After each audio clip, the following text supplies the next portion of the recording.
አብዛኛው የሽያጭ ሰራተኛ ማታ ምሽት ከ12 ሰዓት በኋላ 4 ሰዓት 5 ሰዓት 6 ሰዓት ድረስ ነው ይሄን ስራ የሚሰሩት። ፐርፌክት ታይማችን ስለሆነ ተጠቅመውም ሰዎች ስላየንበት ነው እንትን የሚለው ያው ስራው የሚፈልገው ነገር እያደረገን ስለሆነ በሚለው እንትን የጥራት ደረጃ እንዴት ነው የምትገመግሚያቸው? ይሄ ቀጥ ብሎ እንደዚህ ናቸው ብሎ መፈረጅ ይከብዳል። ብዙዎች አንብተዋል፣ ብዙዎች አዝነዋል፣ ብዙዎች ተሰቃይተዋል። ውሎች ላይ የሚካተቱ ነገሮች ላይ ማለት ነው ከጊዜ አንፃር የሚካተቱ ነገሮች ይኖራሉ። እንደዚህ አይነት ነገር ከተፈጠረ እንዲህ አይነት ነገር ከተፈጠረ ይሄን ያህል ጊዜ የመጨመር ለምሳሌ ሙሉ ክፍያ ይከፈላል። ሙሉ ክፍያ ከተከፈለ በኋላ ርክክሙ በጣም ይዘገያል። ብዙ ሪል ስቴቶች ላይ ካየን ውሎች ላይ እነዛ ነገሮች የሚሸፈኑት ወጪዎች ተብሎ በገዢው ነው የሚደረገው።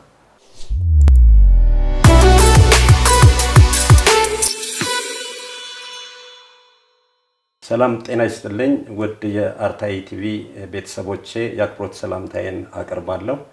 ዛሬ እንግዲህ ከአንዲት እንስት ጋዜጠኛ ጋር የሐሳብ ሙግት ለመቅጠም ስቱዲዮ ጋብዣታለሁ። መልካም ቆይታ ይኖረናል ብዬ አስባለሁ። ጋዜጠኛ ሰላማዊት ታደሰ ትባላለች።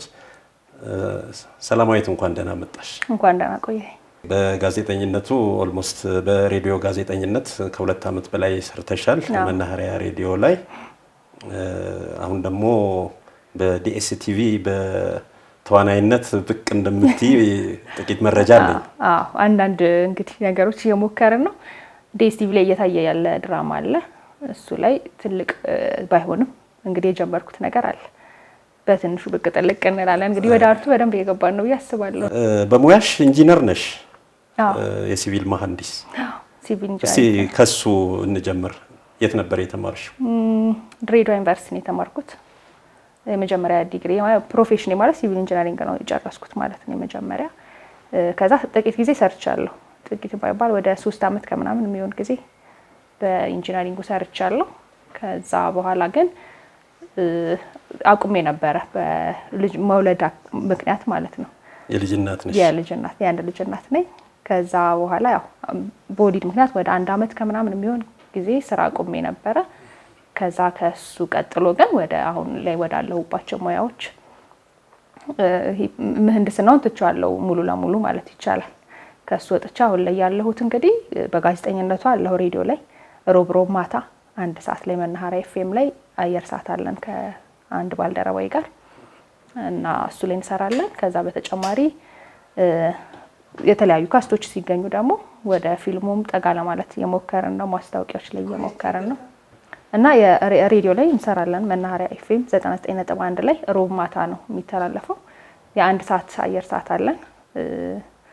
ያው በደንብ ማህበራዊ ጉዳዮች የሚነሱበት ሰዎችን አሳታፊ የሆነ ፕሮግራም ነው ያለን። እንደ ቀልድ ይባላል ፕሮግራሙ ርዕሱ ማለት ነው። እንደ ቀልድ ተጀምሮ ነው? እንደ ቀልድ ይባላል።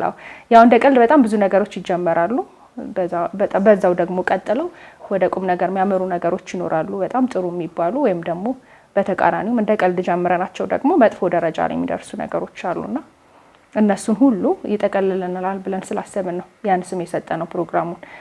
ምክንያቱም ይሄ ብቻ ነው የሚባል ነገር የለውም የምናነሳቸው ርዕሶች ማለት ነው። ሁሉንም ነገር የሚነካካ ነው። ስለዚህ በዛ ስም ይጠቀልልልናል ብለን ግን እንደ ቀልድ አልነው እንጂ ቀልድ ሳይሆን ቁም ነገር ያዘለ ግን ደግሞ በደንብ በቀልድ የተዋዛ አይነት ፕሮግራም ነው የምናቀርበው። ሞር ከአድማጮች ነው ሀሳቦች የሚመጡት ከኛም ይልቅ ማለት ነው። በደንብ አሳታፊ የሆነ ፕሮግራም ነው ያለን። ጥሩ ተቀባይነት አለው። 2 ዓመት ሊሆነው ነው። የ1 ወር አካባቢ ቢቀረው 2 ዓመት ሊሆነው ከጀመረን በደንብ ተቀባይነት አለው። በጣም ሰው ይሰማዋል፣ የውስጥም ማውጣት ይችልበታል። ምክንያቱም አንዳንዴ እኛ ሳናስበው የሚሆኑብን ነገሮች አሉ አይደል ህይወት ላይ። ከዛ ግን አናስተውላቸው። በጣም ጥቂት የሚመስሉን ግን ደግሞ ህይወታችን ላይ ሄደው ትልልቅ ነገሮችን የፈጠሩ ነገሮች አሉ። መዛን ነገሮች ነው ኩርኩረን ለማንሳት የምንሞክረው ማለት ነው ከስር።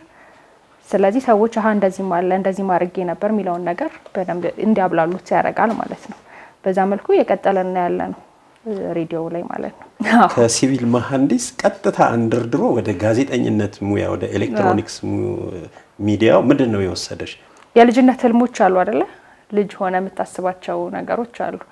በጣም ቲቪ ማየት፣ ሬዲዮ መስማት በጣም ወድ ልጅ ነበርኩ በፊት ላይ። መጽሐፎች ማንበብ፣ መጽሐፍ ስለ ልብ ወለድ መጽሐፎች ማለት ነው። በእኛ ጊዜ የነበሩ ልብ ወለድ መጽሐፎች እኛ ቤት በደንብ ነበሩ። አባቴ ያነብ ስለነበረ እኔ ከፍ ባልኩ ሰዓት በርግጥ እሱ ማንበቡን ትቶታል። ግን በጣም ብዙ መጽሐፎች ደግሞ ቤታችን ላይ ነበሩና ከነሱ ነው የጀመርኩት። እነሱን አነብ ነበረ። ከዛ ያንን ለጓደኞቼ መንገር ያስደስተኝ ነበር። ትምህርት ስንሄድ ስንመጣ ማውራት እወድ ነበረ። እንዲህ አይነት ታሪኮች አነበብኩ። ከምታስታውሻቸው ውስጥ ታሪኮች የምትነግሪያቸው ነበር? በጣም ውስጥ ያለ ሰመመን የሚል የሲሳይ ንጉሱ መጽሐፍ በደንብ ውስጥ ያለ። ምክንያቱም ይሄ ካምፓስ የሚባለው ነገር ይናፈቅ ነበር በእኛ ጊዜ።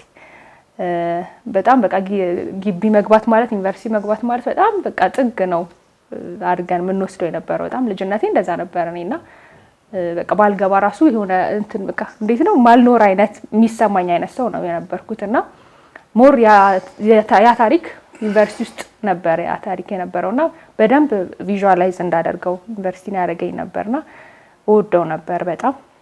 የተወጋ ልብ ደራሲውን ባላስታውሰውም ልትረዳኝ ትችላለህ እሱ ላይ። እነዚህ ብቻ በጣም ብዙ መጽሐፎች እና አነብ ነበር አሁን ባላስታውሳቸውም። ከዛ ደግሞ ይሄ ተከታታይ የሆኑ መጽሐፎች አሉ እንደ አክሽን ፊልም የሚሆኑ የውጭ ትርጉም መጽሐፎች ራሳቸውን ላላስታውስ እችላለሁ። እነ ሲድኒ ሼልደን እንደሱ አይነት እነ ሳቤላ በጣም ወዳቸው ነበረ። ከዛ ደግሞ ወደ ሬዲዮ ደግሞ በጣም እንድሳብ ደግሞ የሚያደርገኝ የነበረው በዛ ጊዜ ምንድነው አስቴር በዳኔ፣ ጋዜጠኛ አስቴር በዳኔ ብዙዎች ያውቋታል። ፍርቱና የሚል ፕሮግራም ነበራት እና በጣም ወደው ነበረ።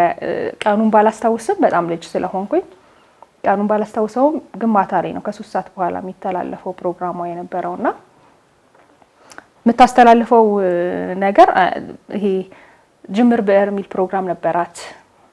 በጣም አስታውሰዋለሁ እኔ ስለምወደው ማለት ነውና ጅምር ብዕር ላይ የሚደረግ የነበረው ታሪኮች ትጽፋለች ወይም የሆነ አንቀጽ ይሰጣል ማለት ነው። ከዛ እዛ አንቀጽ ላይ ግን የሆነ ታሪክ ይጀመራል። ያን ታሪክ ጨርሶ ለውድድር ይቀርባል ማለት ነው። እሷ ጋር ተልኳል። እንደዛ አይነት ፕሮግራም ነበራትና በደንብ ነበር የምሰማው። ከዛ ደግሞ ያን ታሪክ ለመቀጠል በጣም እሞክር ነበር በልጅነት ማለት ነውና እንደዛ አይነት ነገሮች ያው ማለት ከልጅነት የነበሩ ነገሮች ናቸው። እሆነዋለሁ ብዬ ባላስብም ማለት ነው። ከዛ ወደ ትምህርቱ ደግሞ ስንመጣ በጣም ጎበዝ የነበርኩት ይሄ ናቹራል ትምህርቶች ላይ ነበር በጊዜው። ናቹራል ላይ ማለት ተፈጥሮ ሳይንስ ያሉ ነበር። ሶሻል ሳይንስ፣ ናቹራል ሳይንስ ነበር የሚመረጠው 10ኛ ክፍል ላይ ማትሪክ ውጤት ሲመጣ በእኛ ጊዜና ሞር ጎበዝ የነበርኩት እኔ እነሱ ላይ ነው በደንብ። ይሄ ፊዚክስ፣ ኬሚስትሪ መወድ ሰው ነበርኩኝ። ስለዚህ የሚሻለኝ እሱ ነው ብዬ ወደሱ ገባሁኝ። ከዛ ደግሞ ማትስ ላይ በጣም ጥሩ ነኝ፣ ፊዚክስ ላይ ጥሩ ነኝ የነበርኩት። ስለዚህ ያው የነበረኝም ግሬድም ሊሆን ይችላል ኢንጂነሪንግ ነው እንድመደብ የሆነው። ከዛ በኋላ ያው ድሬዳዋ ዩኒቨርሲቲ ጆይን አደረኩኝ። ጥሩ ነበር ቆይታዬ። ከዛ ያው ልጅነት ላይ ያላሳለፍኳቸውን ይሄ በጣም ቤተሰብም ስለሚይዝ ስለነበረ ሞካክር ነበር በትንሹ ለመግባት ክበቦች ላይ፣ ግን ያን ያህል እንደ ልቅቅ ያለ ነገር ስላልነበረኝ አልገባሁም። ቤተሰብ የመያዝ ጉዳይ ነው ወይስ ያንቺ? እኔም አንደኛ እንዳሁኑ እንደዚህ የማውራቱ አይነት ነገር አልነበረኝም። ትንሽ ዝም ያልኩም ነበርኩኝ። አሁን ከሆነ ጊዜ በኋላ ነው የተቀየረው እንጂ ባህሪ ትንሽ የሚከብደኝ አይነት ሰው ነበርኩ። ሰመመንን አንስተሻል፣ ካምፓስ ደግሞ ጆይን አድርገሻልና ያ ታስቢው የነበረ ሰመመንን የሲሳይ ንጉሱን ድርሰት መጽሐፍ ስታነቢ ታስቢያቸው የነበሩ ነገሮች ያው እንደሚያጋጥሙ ተጠባቂ ነውና በሰመመን ገጸ ባህሪያት ውስጥ ያሉ ማይረሱ ለምሳሌ ትዕግስት አለች። እንደገና ቤተልሔም አሁን ፈተና በጣም ሲመጣ በጣም ይጨንቃታልና እስቲ አንቺስ እንዴት ነው ፈተና ላይ? እኔ ፈተና ላይ ምን አይነት ሰው መሰልኩህ? ክፍል ውስጥ ጥሩ ነኝ፣ የመስማት ነገር አለኝ። ያው ቢለዋወጥም አንዳንዴ ይሄለም የሆነ ጊዜ ደግሞ የምታለልባቸው ጊዜዎች አሉ ማልሰማባቸው፣ ግን እንደዛ ሰማለሁ። በጣም ማጠና መባል ሰው አይደለሁኝም። ይሄ ቶሎ ማጠና ሰው ነኝ። እንዴት ነው ፈተና ሲደርስ ማጠና ሰው ነኝ። ሙሉ ጊዜ ማጠና ሳልሆን ፈተና ሲደርስ ማጠና አይነት ሰው፣ የአጭር ጊዜ ማለት ነው። ግን እንደዛ ሆኖ ጥሩ አመጣለሁኝ ከዛ በኋላ ማለት ነው። ማለት በጣም በአጭር ጊዜ ነው እንትን የምዘጋጀው። በአጭር ጊዜ የተዘጋጀሁት ነው በደንብ ደግሞ የሚጠቅመኝ። ከዛ ደግሞ ያንን ሳጠና የክፍሉ በደንብ ትዝ ይለኛል። እንደዛ አይነት ሰው ነኝ። ከልጅነቴም እንደዛ ነው የነበርኩት ሳድግም ማለት ነው በአብዛኛው በዛ መልኩ ነውና ይሄ እንትን የለብኝም ጭንቀት ምናምን ቴንሽን ምናምን ይባል ነበር ግቢ ላይ በጣም አለ እንደሱ አይነት ነገር እሱ ነገር ብዙ የለብኝም። አሁን ብዙ ሰው አጤሬራ ምናምን የሚባል ነገር የምታስታውስ ከሆነ ይይዛል ምናምን እኔ ከእስክሪብቶ ውጪ ከያዝኩኝ በጣም የሚከብደኝ አይነት ልጅ ነኝ። ከመጀመሪያ በጣም ነው የምፈራው ይሄ እንትን ላይ እንደዚህ አይነት እንዴት ነው አጤሬራ ማየት ከዛ አስተውሶ መግባት ምናምን ምፈራ ነኝ። ልክ ፈተና ስገባ ነፃ ሆኜ መግባት ነው የምፈልገው። ግን ለማንኛውም እስከ ፈተና ያለውን ሰዓት ግን 2 ቀን 3 ቀን በፊት ጀምሮ በደንብ እዘጋጃለሁ። ሌላውንም ጊዜ ብዘጋጅ ሞር ያቺ ታይምናት መጠቀመኝ ማለት ነው። ከዛ ስገባ ግን ነፃ ሆኜ ለመግባት መሞከር ነው እንጂ ጭንቅ ብል አይደለሁኝ። ከአዲስ አበባ ድሬዳዋ ስትገቢ ድሬዳዋ የከተማው ሁኔታ ለየት ያለ ነውና እንዴት ነበረ? ድሬዳዋ በጣም የምትናፍቀኝ ሀገር ናት ማለት ለመግለጽ ይከብደኛል። ምኗ እንደሚያምር አላውቀው ማለት ማትገልጸው አይነት ውበት አለ አይደለ? አሁን ስለ ድሬዳዋ ሳስብ ከተመረኩ በኋላ አልሄድኩኝም በአጋጣሚ ሆኖ ግን ለመጀመሪያ ጊዜ ከቤተሰብ የተለየውበት ጊዜ ነው። በጣም ልጆች ነን በዛን ጊዜ እኔ እናቴ ናት እንደውም ግቢ ራሱ ያደረሰችኝ አድርሳኝ አድራን የተመለሰችው እዛ ከዛ አዲስ ነው አዲስ ኢንቫይሮንመንት ነው። እንደገና በጣም ትንሽ ነን እኛ ቤተሰብ ውስጥ እዛ ስትገባ ደግሞ የብዙ ሰው ጸባይ ያለ አንድ ዶርም ውስጥ 6 ነው የነበርነው። ከነሱ ጋር መግባባቱ ይከብድ ነበር ዶርም ውስጥ። ከዛ ደግሞ ይሄ ለኔ ብቻ የምላቸው ነገሮች ብዙ ነበሩ ቤቴ እያለሁኝ እንደ ሴት አንድ ሴት ነኝ ወንድሞች ቢኖሩኝም ማለት ነው። ስለዚህ በደንብ ያኔ ነገር የተጠበቀልኝ ሰው ነው የነበርኩት ልጅነቴ ላይና እኔ አትንኩ ቤቴ ማለት ነው ቤቴ እንደዛ ነው የነበርኩት እና እዛ ስትሄድ ግን ይሄን አትንኩብኝ ይሄን የኔ ነው ምናምን የምትለው ነገር አይኖርም። ግቢ ስትገባ በደንብ ድጋሚ ሌላ ቤተሰብ ነው የምትፈጥረውና ለመላመድ በጣም አንደኛው ሴሚስተር ላይ ከብዶኝ ነበር በጣም ማለት ነውና ማለቅስባቸው ጊዜዎች በጣም ብዙ ነበሩ። ነቤት ደውዬ እንትን የምልባቸው ጊዜዎች ነበሩ የመጀመሪያው እንትን ላይ ነው የምልህ። ከዛ ግን ከሁለተኛው ሴሚስተር በኋላ ያው የሚገጥሙህንም ጓደኞች ታገኛለህ። ያው በመላመድ እየመረጥክም ይሁን ወይ እየተሳሳብክም ይሁን ከሚሆኑ ሰዎች ጋር የመሆን ነገር ይመጣልና ሁለተኛው ሴሚስተር ላይ በደንብ ከሰዎች ጋር መግባባት ጀመርኩኝ። ጓደኞች አፈራሁኝ። ባህሪ በጣም እየተቀየረ መጣ። እንዴት ነው በፊት ላይ ዝም ያልኩ የነበርኩት ልጅ በደንብ ተጫዋች ይሁን ከሰዎች ጋር መግባባት ነገሬን እያዳበርኩኝ መምጣት ጀመርኩ። ከዛ በጣም ደግሞ እምወደው ክበብ ተቀላቀልኩ። ብርሃን ኪነ ጥበብ ይባላል። ቢኬ ነው ለለውኛ ድሬዳዋ ግቢ ውስጥ ማለት ነው የነበረ ክበብ ነውና አርቱ ላይ ነው የሚሰራው የነበረው ክበቡ። ግጥሞች እንጽፋለን፣ የግጥም ምሽቶች እናዘጋጃለን። በሻማ አድርገን ማለት ነው። በጣም የሚያምሩ ምሽቶች ነው የምናዘጋጀው የነበረው። በጣም ጎበዝ የሆኑ ልጆች ነበሩ። አሁንም ጋዜጠኞች የሆኑ አሉ ከኛ ውስጥ ማለት ነው። በሱ የሚሰሩም ልጆች አሉ፣ ግን አብዛኞቹ ደግሞ በተመረቁበት ፊልድም የሚሰሩ ልጆች አሉና ቲያትሮች ይሰራሉ፣ ከዛ ግጥሞች ይሰራሉ። እኔ የዛን ጊዜ በምንድን ነው የገባሁት? በግጥም መጽሐፍ ነበር ሞካከር ስለነበር በትንሹ በግጥም ነበር። ከዛ እንዴት ነው እንገናኝና ሁላችንም ግጥሞቻችን እናነባለን። ከዛ ሁላችንም ሀሳብ እንሰጥበታለን ምናምንና በጣም ወደው ነበር ይሄ ማዘጋጀቱ ምናምን በደንብ ይሄ የልጅነቴን እዛ የሰራሁት ይመስለኛል። እኔ ልጅነት ላይ ፈልገው ነበር። ከዛ ሞር ግቢ ላይ በደንብ አግኝቼዋለሁ ብዬ ነው የማስበውና ከትምህርቱ ጎን ለጎን በጣም አክቲቭ ነበርኩኝ እዛ ላይ። ከዛ ያው ግቢ ደግሞ ዋናው የሄድክበት ዓላማ ትምህርት ስለሆነ በደንብ ትምህርቱን ተምረን ወጥተናል ማለት ነው። ያ የጥበብ ጊዜ እንዴት ነው አይናፍቅሽም? በጣም ከወጣው በኋላ እንደዛ አይነት እንትን አላገኘሁኝም እውነት ለመናገር። ያው የኑሮም ትግል ይኖራል፣ ሩጫዎች ይኖራሉ። ስትወጣ ከግቢ ከወጣክ በኋላ ሌላ ዓለም ነው የሚሆነውና እንደዛ አይነቱ ነገር አላገኘሁትም። ግን የነበረው ፍቅር በጣም ትዝ ይለኛል። ከዛ ደግሞ ሁሉም ሂስ ለመስጠት አይሳሳልህም እንድታድግ ስለሚፈልግ ማለት ነውና መጥፎ ነገር ከሆነ የሰራኸው መጥፎ ነው ብሎ የሚነግሩ ልጆች ነበሩ፣ ሁላችንም ማለት ነው። በጣም ጥሩ ከተሰራ ደግሞ በጣም ይጨበጨብልሃል፣ በጣም ጥሩ ነው ትባላለና ሁሉም ነው አስተያየት የሚሰጥክ የነበረው። ከዛ ደግሞ በቻልነው መጠን ምሽቶችን ሜዳ ላይ ነው የምናዘጋጀው የነበረው። እኔ በነበርኩ ጊዜ ድሬዳዋ በጣም እንትን ነበረች ማለት ግቢው ያለማ አልነበረም፣ አቧራ በጣም ነበረ ግቢ ውስጥ ምናምን። ከዛ ውጭ ላይ ነው የምናዘጋጀው በጣም በማይመች ቦታ ማለት ነው። ምናልባት ሰዎች የሚሰሙን ሰዎች በጣም ትንሽ ቢሆኑም ከተማሪዎቹ ከህዝቡ በጣም ጥቂት ነው ያው ወደ ጥበቡ ተስቦ የሚመጣልን። ግን አብዛኛው ድንጋይ ላይ ቁጭ ብሎ ምናምን የሚሰማን ራሱ ነበር ምናቀርበውን ግጥሞች የግጥም ምሽት ስናዘጋጅ ማለት ነው። ከዛ ደግሞ ሀረማያ ዩኒቨርሲቲ ሄደን ለማቅረብ ሞክረናል። ለሁለት ተዘጋጅተን ከዩኒቨርሲቲው እዛም ካለ ክበብ ጋር ማለት ነው። እንደሱም አይነት ነገር አድርገን ነበርና በጣም ሙከራው በጣም ደስ ሲል ነበረ። የሚናፈቅም ክበብ ነበረ። የሆነ ጓጉቼ የሚሄድበት ሁሉንም ቀን ስላልነበር በሳምንት 2 ቀን 3 ቀን ነው የሚሆነው አስቸኳይ ነገር ካልመጣብና እንገናኝ ካልተባባለን በስተቀር ማለት ነውና ናፍቄ የሚሄደው ነበረ። ከዛ ውጪ ግን ስለ ሀገሪቷ ደግሞ ስታወራ በጣም ማለት ከሚወራላት በላይ የምርም ፍቅር የሆነች ሀገር ናት ለኔ ድሬዳዋ። አሁን ታዲያ ምንድነው በአንድ ጊዜ ደግሞ ተንደርድረሽ ተመልሰሽ ወደ ሲቪል ኢንጂነሪንጉ ወደ ሲቪል መሐንዲስነቱ ስራ መተሽ ሪል ስቴት ውስጥ እየሰራሽ ነው? አሁን በነገራችን ላይ እኩል ነው የጀመረው። ይሄ በምህንድስናው ነበር እየሰራው የነበረው ተመርቄ ከወጣው በኋላ ይሄ ዲዛይን ኦፊስም ሰርች የመስራት አጋጣሚ ነበረኝ። ከዛ ሳይት መሐንዲስ ሆኜም ሰርቻለሁ በትንሹ ትንሽ ጊዜም ቢሆን የት አዲስ አበባ ውስጥ ቢልዲንግ ላይ አዲስ አበባ ውስጥ።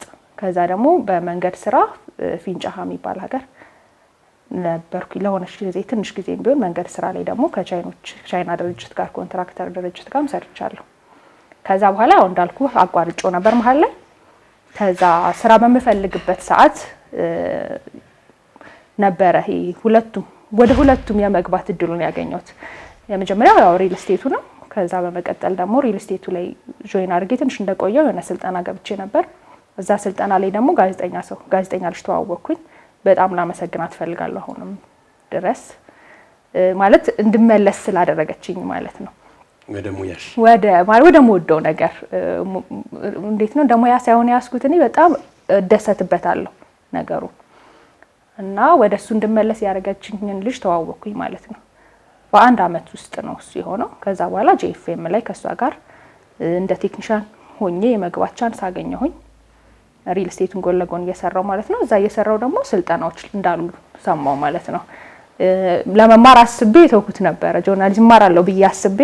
ከዛ በኋላ ግን ኤክስቴንሽን ሲሆን 4 አመት ነው የሚል ነገር ሰማሁኝና 5 አመት ተምረህ መተህ ከዛ መስራት ባለብህ ሰዓት ደግሞ ከበደኝ መመለሱ ድጋሜ እና በቃ ስልጠናም የለም ብዬ ትቼው ነበር ነገሩን። ለካ ስልጠና ደግሞ አለ በ6 ወር የሚሰጥ ስልጠና ብዙዎች ላያውቁት ይችላሉ። ግን በጣም ጆርናሊዝም የሚለውን ነገር ሂንቱን በደንብ የሚሰጥ አይነት ተቋም ነው የነበረውና እዛ እንድገባ ረዳች። ኢካሽ ይባላል የጋዜጠኝነት ማሰልጠኛ ተቋም ነው። 6 ወር ነው ኮርሱን የምትወስደው። ከዛ በኋላ በጣም አሁን ስራው ላይ ያሉ ሰዎች ናቸው የሚያስተምሩን የነበሩት። ከአዲስ አበባ ዩኒቨርሲቲ ራሱ መተው የሚያስተምሩን ሰዎች ነበሩ። ስለዚህ ሁሉንም ይሄ ጋዜጠኝነት የሚጠቀልለውን ነገር በ6 ወር በምንችለው መጠን ማለት ነው በሚገባ ልክ ሰጥተውናል ብዬ አስባለሁ። በጣም ነው ማመሰግናቸው በጣም ጥሩ ስለነበሩ ማለት ነው።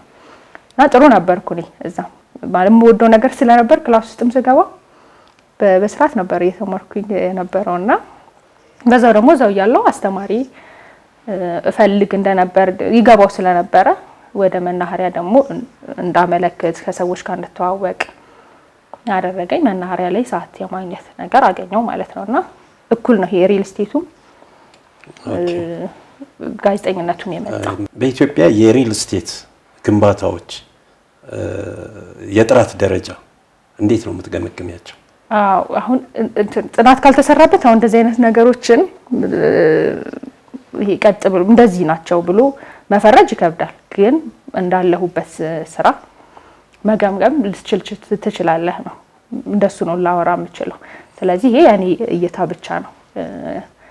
አሁን ላይ ጥሩ የሆነ ይመስለኛል እኔ ሪል ስቴት አሁን ላይ ያለው መሻሻሎች በደንብ ያሉበት ይመስለኛል። ምክንያቱም በጣም ብዙ ጥያቄዎች ያሉበት ዘርፍ ነው ዘርፉ።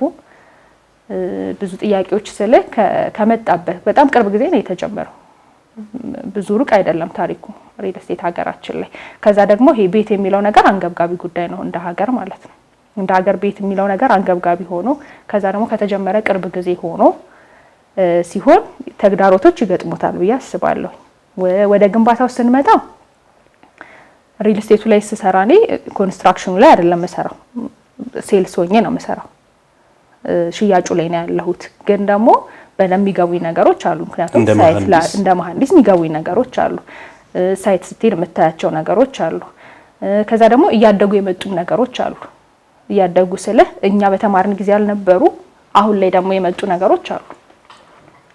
ውጭ ላይ ወይ ሲሰራባቸው የነበሩ ከዛ አሁን ላይ ደግሞ እንደ አዲስ ቴክኖሎጂዎች ደግሞ እኛ ጋር ገብተው እየተሰሩ ያሉም ነገሮች አሉና አንዳንዴ እየተማርክም እየጠየቅክም ትሄዳለህ። ኮንስትራክሽኑ ላይ ስትመጣ ብዙ ኮንስትራክሽን ጥሩ ነው የሚሰራው ብዬ ነው ማምነው እኔ በግሌ ማለት ነው። ምክንያቱም ምንም አይነት ኢሹ በኮንስትራክሽኑ አላየንም እንትን ላይ ምናልባት የግንባታ ጊዜው ዘገየ፣ አላስረከቡንም፣ ዋጋቸው ውድ ነው ምናምን የሚሉ ጥያቄዎች ይመጡ ይሆናል ነው እንጂ ጥራት የለውም፣ እንደዚህ ፎቅ እኮ እንትን ሆነ ወደቀ፣ እንደዚህ እንትን አለ የሚል ነገር ብዙ አላይም። ከዛ ደግሞ የሚያሰሩትም አብዛኞቹ እንግዲህ እኔ በትንሹ ያየኋቸው ካምፓኒዎች አሉ። በስራ እየተቀጠርኩ ገብቼ የገባውባቸው ካምፓኒዎች አብዛኞቹ ደረጃ እንዲሆኑ ኮንስትራክሽን ድርጅቶችን ነው የሚያሰሩት ወይ ደግሞ ራሳቸው ኮንስትራክሽን ካምፓኒ አላቸው ነው የሚሆነው ማለት ነው የሚሰሩት። ስለዚህ አንድ ሪል ስቴት ደግሞ መቆየት እስከፈለገ ድረስ ዘርፉ የሚያቆይ ስለሆነ ማለት ነው እንኳን አልሚው ሆነ ቀርቶ ውስጡ ራሱ በሽያጭም ይሁን በሆነ ነገር ከገባህበት ማትወጣበት አይነት ዘርፍ ነው ዘርፉ።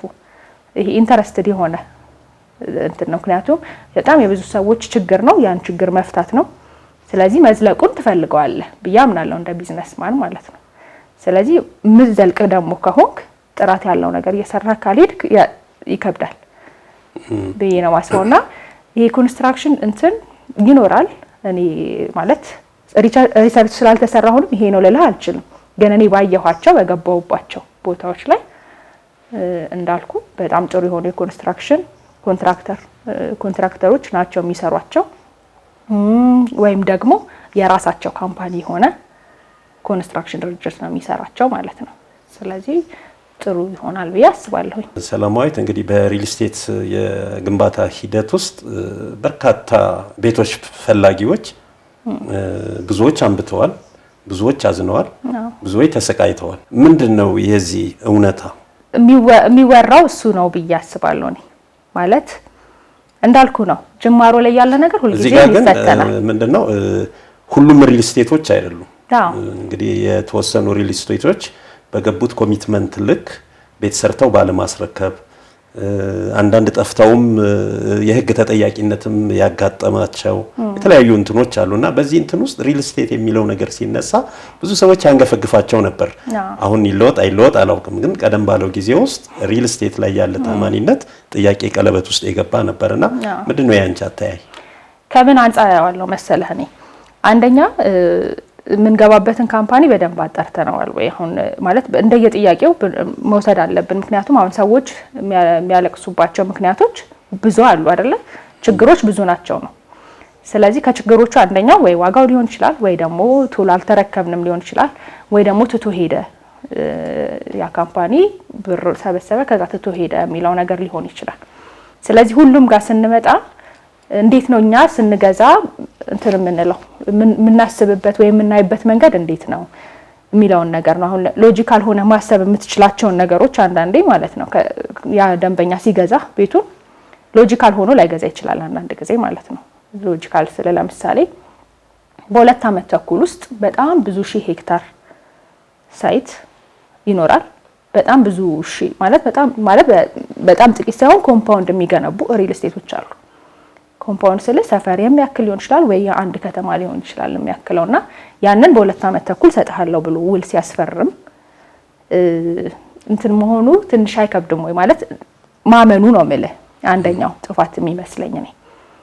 ከዛ ችግሩ ሪል እዚህ ጋር እኮ ያንቺ ሪል ስቴት በ2 ዓመት ተኩል አስረክብሃለሁ ካለ አቅም አለው በተገቢው መንገድ ሰርቶ ይሰጠኛል ብዬ ነው ማስበው እንጂ ለምን እጠራጠራዋለሁ? ህብረተሰቡም ሊጠራጠር አይገባም። በ1 ዓመትም ሰርቼ አስረክብሃለሁ ሊል ይችላል። ባክግራውንድ ፋይናንሻል ካፓሲቲው ያለው የሰራተኛ ብቃት ያለውን ኮሚትመንት ጉዳይ ሌላ ጉዳይ ነው። ምንድነው በገባበት ቃል መሰረት መፈጸም አለበትና ይሄን ያህል አመት ሲል መጠርጠር አለበት የሚለው የሚያስኬድ አይመስለኝም። ለምን መሰለህ እንደዛ ማለት ኮንስትራክሽን ስራ 2 ዓመት ጨርሰዋለሁ ስለ 2 ዓመት ጨርሰዋለሁ ማለት አይደለም። የራሱ የሆነ አካሄድ አለው። ለምሳሌ ግቢ የምትሰራ ከሆነ እዛ ጋር እሱን ነው ለነገር የፈለኩት። ያ ሪል ስቴት በ2 አመት አስረክባለሁ ሲል ከምን ተነስቶ ነው? እቅድ መቼም ይኖራል አይደለም? እቅድ ይኖራል። አዎ እሱን ለማለት ነው። ግን ውሎች ይኖራሉ። ይኸውልህ ውል ይዘጋጃሉ። ከዛ በኋላ በደንብ ያንን ማንበብ ያንተ የምንድነው የደንበኛው ድርሻ ነው ያስባለሁ። ይኸውልህ እኮ ከውሉ ጋር ስለሚያያዝ ብዬ ነው። ሰዎች በሪል ስቴት ጉዳይ ውስጥ በጣም ያዝናሉ፣ ያነባሉ፣ ገንዘባቸውን አውጥተው በጣም ይበሳጫሉ። ይሄ የሚሆንበት የራሱ የሆነ ምክንያት አለው። አሁን አንዱ የጠቀሽው አንቺ ነው እኮ አልኩህ እኮ ከነሱ ጉዳይ በኋላ እንመጣበታለን። ከውል ጋር ተያይዞ በጣም የሚነሱ እኮ ስለሚያያዝ ነው ይሄ ለልክ የፈለኩት። ለምን እንደሚያያዝ ታውቃለህ? ይኸውልህ ውሎች ላይ የሚካተቱ ነገሮች ላይ ማለት ነው ከጊዜ አንፃር የሚካተቱ ነገሮች ይኖራሉ።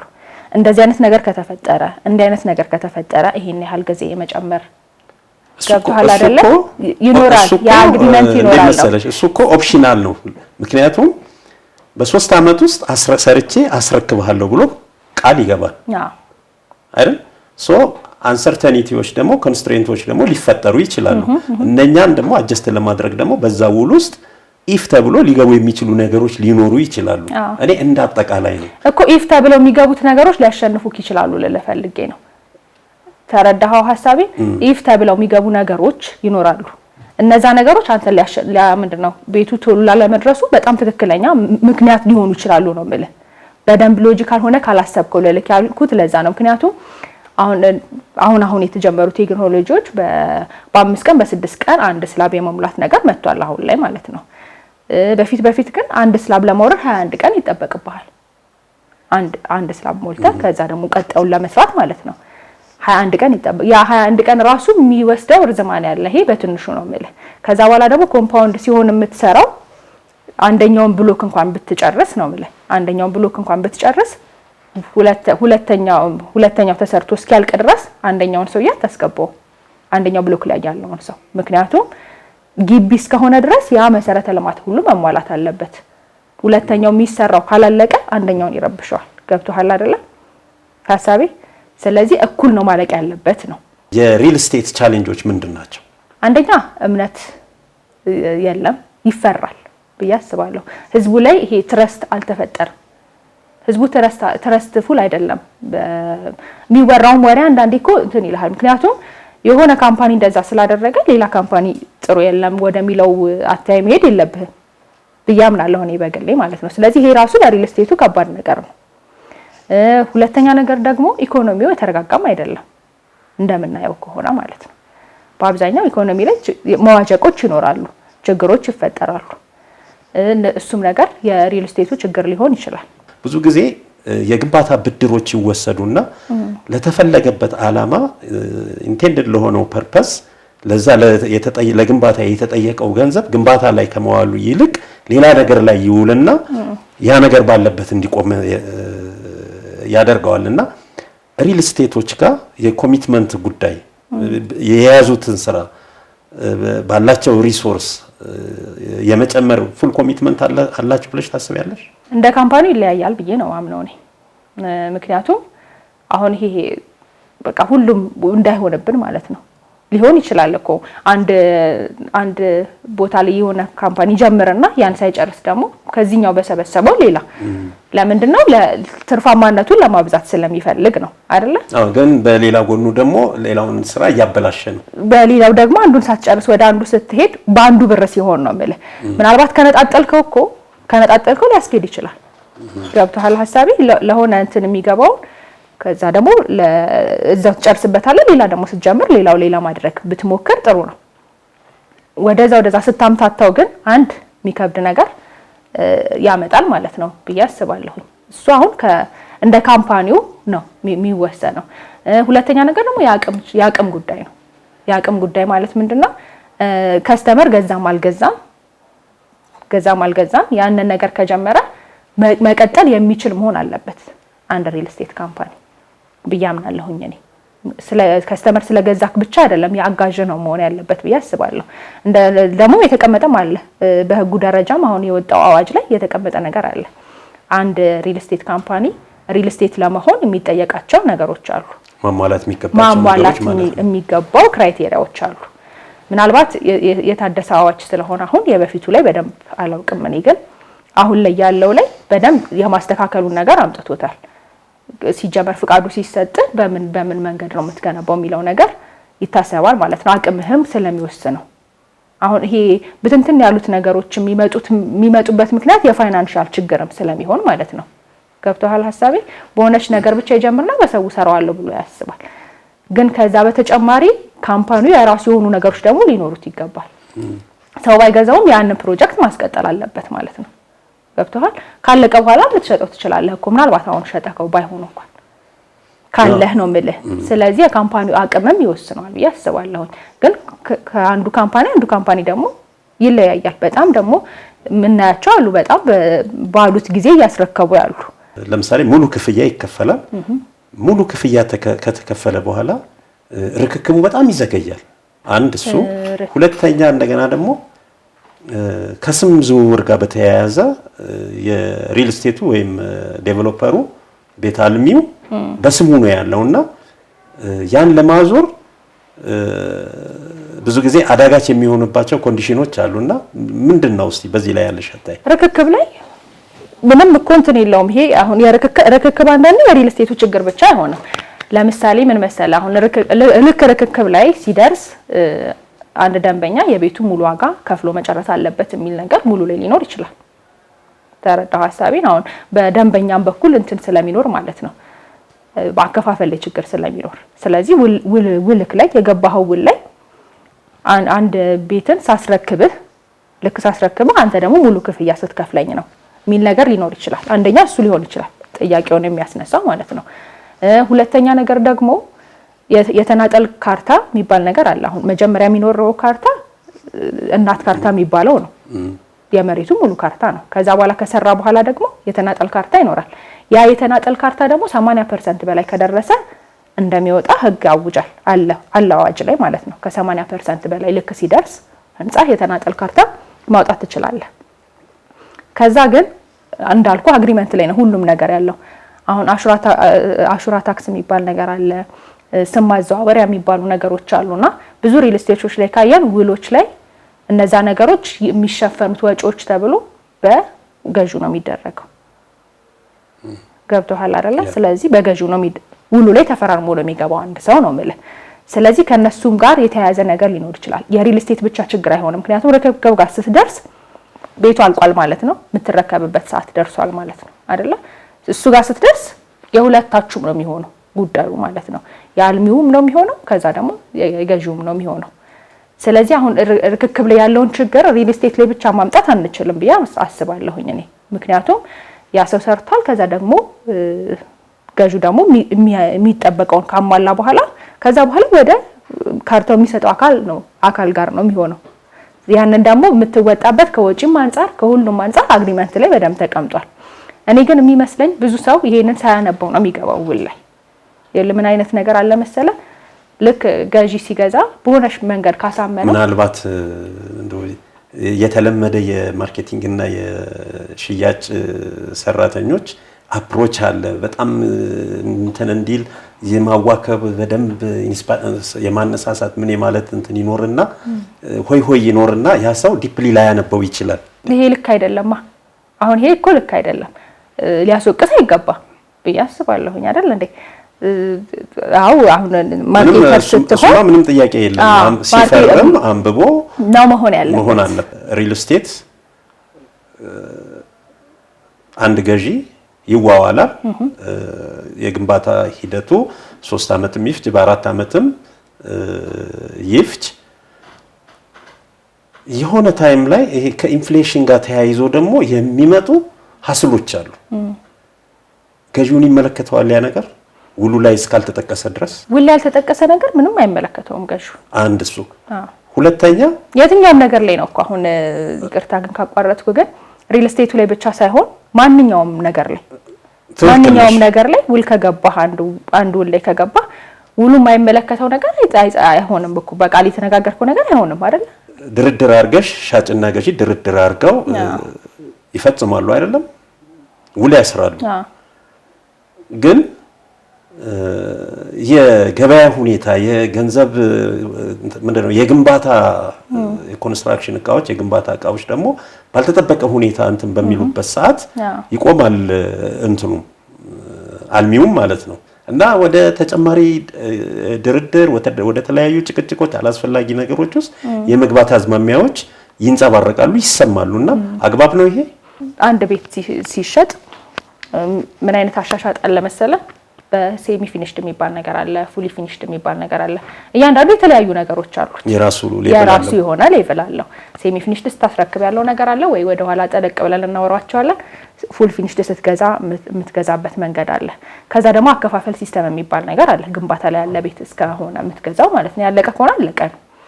ግንባታ ላይ ያለ ቤት ግን እስከምትገዛ ድረስ ደግሞ የአከፋፈል ሁኔታዎችም ደግሞ አሉ።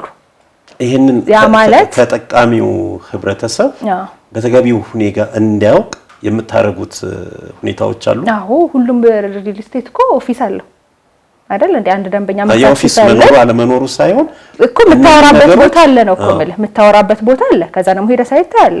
ዝም ብሎ እኮ አንድ ሰው ቤት ገዝቶ አይሄድም ወይ አየር ላይ ገዛህም ወይ መንገድ ላይ ገዛህም እኮ በስርዓት ፍቃዱን አሳይቶክ ነው መሆን ያለበት። ትክክለኛው መንገድ እሱ ነው። ምናልባት እንደዛ ሳያደርጉም የተሸወዱ ሰዎች ሊኖሩ ይችላሉ። በጣም አሉ። ግን ደግሞ ትክክለኛው አካሄድ መሆን ያለበት ነው ማውራት ያለብን ማለት ነው።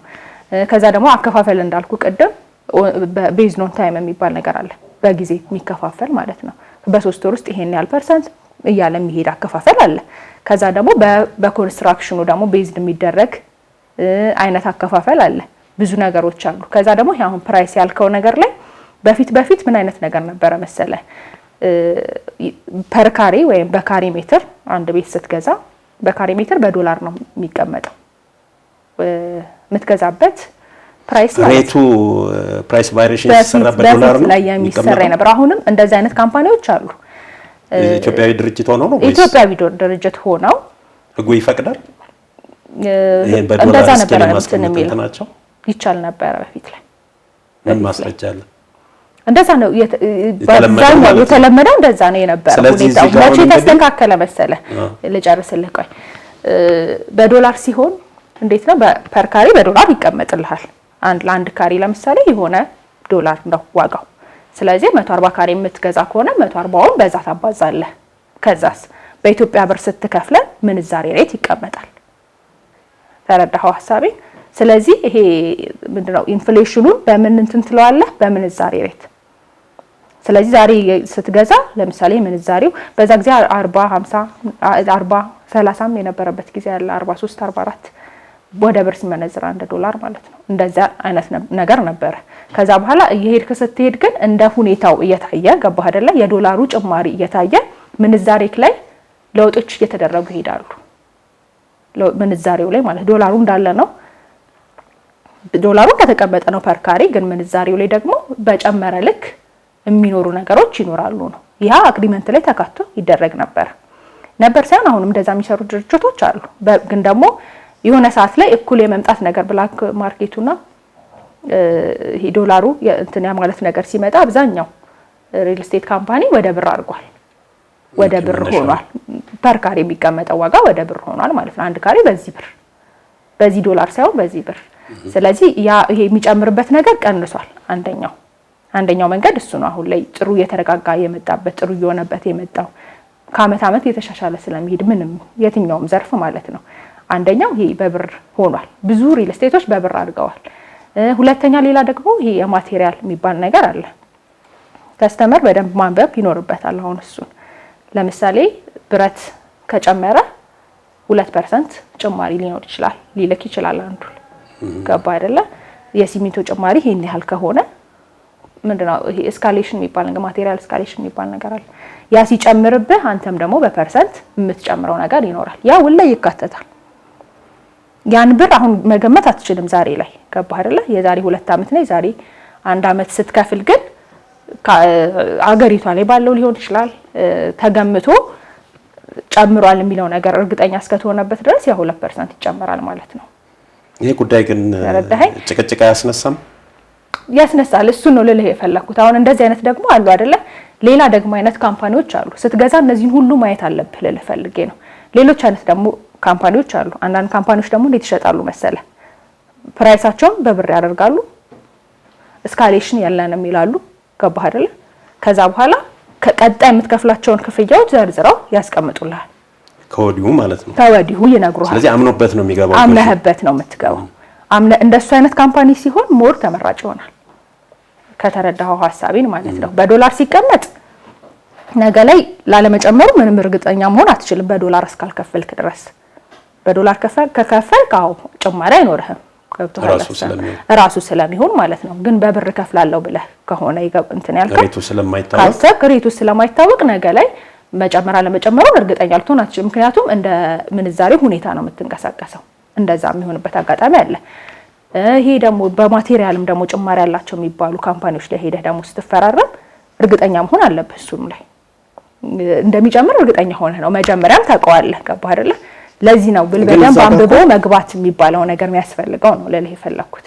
ይሄ ነገ ላይ የሚያስወቅስህ ነገር እንዴት ነው የምትጸጸትበት ነገር ከመፈጠሩ በፊት አሁን ላይ ነው ማጥራት ያለብህ። አሁን ሪል ስቴቱን ይኸውልህ እንደዚህ በጣም ኔጌቲቭ ነገር እንዲሆን እያረጋው ኔጌቲቭ ጎኑ እንዲበዛ እያረጋው ያለው ነገር በደንብ ይሄ ትክክለኛ የሆነ ካምፓኒ ላይ አለመወሰን ነው አንደኛው። ትክክለኛ ስለ የሚያዋጣህ ላይ ትክክለኛ አሁን እኔ ያ ሰው ነው የሚመርጠው ትክክለኛው ነው። በዶላር ኮድ ልክ ነው ሊል ይችላል። እንደ የሰዎች እይታ ነው። እንደ ሰው የሚያገኝበት መጠን ሊሆን ይችላል፣ እንደሚወደው ቦታ ሊሆን ይችላል። በብዙ መንገድ ነው እኮ ሪል ስቴት ስትገዛ ብዙ ነገሮች አሉ እንዲሟላልህ የምትፈልጋቸው። ገባ? ግን አምነህበት የምትገባውን ነገር ማወቅ አለብህ። አሁን ለምሳሌ በዶላር ገዝተህ ነገ ጨመረብኝ ብለህ ማልቀስ የለብህም። ይሄ ጥፋት ያንተ ነው ፈልገኸው ነው። ገብቶሃል አይደለ? እስካላነበብክ ድረስ ወይ ደግሞ የዛን የዞታ እስካላየክ ድረስ እርግጠኛ ሆነክ እስካልገዛክ ድረስ ልለህ ነው። ምክንያቱም ደግሞ በጣም ሌሎች ደግሞ አማራጮች ያሏቸው የተለያዩ እይታዎች ያሏቸው ደግሞ ሌሎች ካምፓኒዎች አሉ ከወዲሁ ብርን የሚያስቀምጡልህ። ገብቶሃል? አሁን ለምሳሌ ዛሬ የተፈራረምከው 10 ሚሊዮን ብር ቢሆን ለአንድ ቤት የ10 ሚሊዮን ብር አለ። ቅድሚያ ክፍያ 10% ተባልክ፣ የምትከፍለው 10% ይኖራል። ቀሪውን ደግሞ በዚህ ጊዜ ይሄን ያህል ፐርሰንት ብለው የሚያስቀምጡልህ ደግሞ አሉ። ምንም ከ10 ሚሊዮኑ ነገ ማይጨምርብህም ብለው ጋራንቲ የሚሰጡ በውል አይ 10 ሚሊዮን ነው ዛሬ የገዛኸው 10% አሁን ክፈለ፣ ከዛ ደግሞ ብራት ከጨመረብን 2% ጨምራለህ፣ እንትን ከጨመረብን 3% ጨምራለህ ብለው ደግሞ የሚያዋውሉሃሉ። ስለዚህ 10 ሚሊዮን የገዛኸው 10 ሚሊዮን ላይሆን ይችላል። ምናልባት እኮ ጊዜው ፈቅዶት በዛው ከቀጠለልን ዋጋው ግሽበት ከሌለ ኦኬ በ10 ሚሊዮን ልትረከብ ትችላለህ። አይ ደግሞ ያ ካለ የገባኸው ውል ነው የሚወስንህ። ገባህ አይደለ? ስለዚህ እንደሚጨምር ደግሞ አምነህ ነው የምትገባው ማለት ነው። እኔ እንደሱ ነው የምረዳው ነገሩ።